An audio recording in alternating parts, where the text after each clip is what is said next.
All right, this is the last take we're doing. The final take.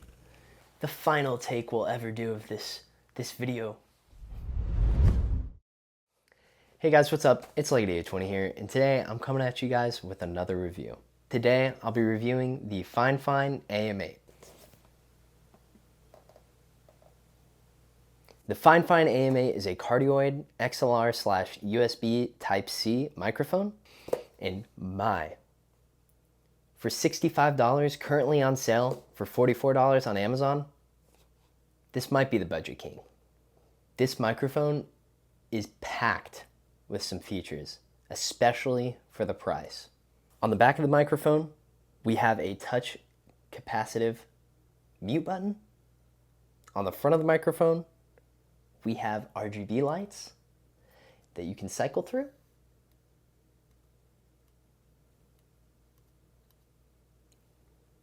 Rainbow. I'll keep it on the rainbow for the rest of the video. I don't know if it shows up well on the camera. It might when it's reflected off my hand, but it's pretty cool. I like having the RGB, especially when it can match my setup with the blue. It is worth noting that the touch to mute button and the RGB lights only work while in the USB Type-C mode, and also the gain dial and the headset gain knob, or the headset volume knob, only work in the USB Type-C mode too. Also, to fully benefit off the headphone dial, you will need to have a 3.5 millimeter headset or earbuds plugged into the bottom of the microphone. Now, noted, when you are using a headset with a microphone, you will hear yourself talk. That is a monitoring mode, and it's something that a lot of podcasters use, a lot of streamers use, just so you can hear and understand how loud you're being. Me personally, when I'm wearing earbuds, when I'm like gaming, streaming, recording, I like to hear what's outside of the room, and I think it's very nice to have a monitoring mode built into the microphone, because, you know, when I have earbuds in, I'm not going to hear anything. When I have the monitor mode on the microphone on, I can hear someone screaming my name from the other room, or I can hear a knock at the door, a doorbell ringing. I can hear, you know, the cats wanting to get let into the room or something. Yeah, it's really nice to have that. And I appreciate that they added that onto the microphone itself. Very nice. Now, this microphone is cardioid, so you will need to speak into the top of the microphone, and it has very good rejection from the sides and the back of the microphone.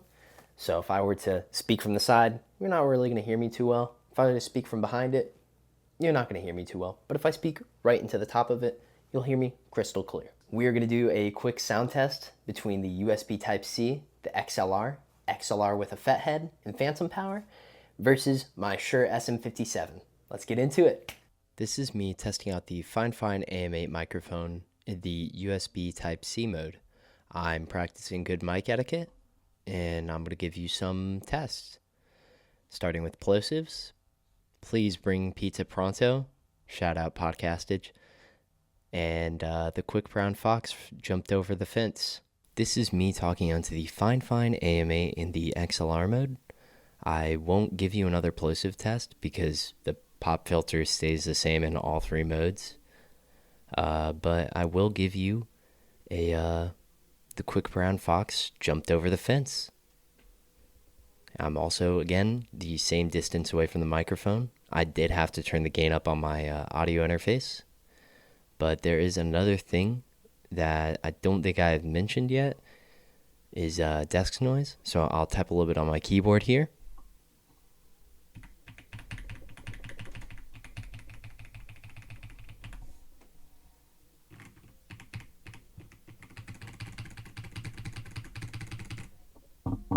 Now I'm tapping on my desk, and I'm talking while tapping on my desk, the same distance away from the microphone that I was before. Now I'm touching the mic stand, and now I'm touching the mic. This is me talking into the Fifine AM8 in the XLR/FET head mode. Not really a mode, more of just you get a FET head, which kind of helps the noise floor.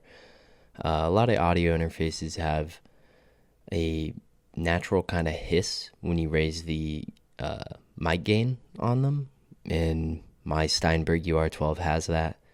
So the Fathead works wonderfully with mics that need higher gain, and the AM8 is one of those with the XLR mode. There was a airy noise in the last one. That's because I did no post-production to it, and I did no post-production to any of these voiceovers, but this is what it sounds like with the Fathead.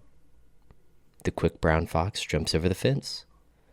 The tapping on the desk all will sound the same in all modes, as it's just a mic thing. I might have the gain up a little bit more on my Steinberg than normal, but this is what it sounds like. What we can tell from that sound test is that the USB Type-C and the XLR sound very similar, but noted, you will have to do some post-processing to the mic, or you can use OBS settings if you're a streamer to kind of help with that noise reduction. And Discord has built-in sound suppression, very nice. Most people in game, especially if you're push to talk, won't complain about the noise at all. But with the Fathead, it gets rid of that hissing noise that's built into a lot of audio interfaces. Honestly, overall, I give this microphone a 9 out of 10, especially for the price. The price is what we have to really focus on here. It offers so much for such a small price. The reason it doesn't get a 10 though is because it does have handling issues where if you tap on it and you move around the arm, it will pick all of that up on the mic. Thank you, Fifine, for sending out this microphone. I will catch you guys in the next review, where I'll be talking about the Triple Win Kailua. Stay tuned for that video and much more to come. 2025 is the return.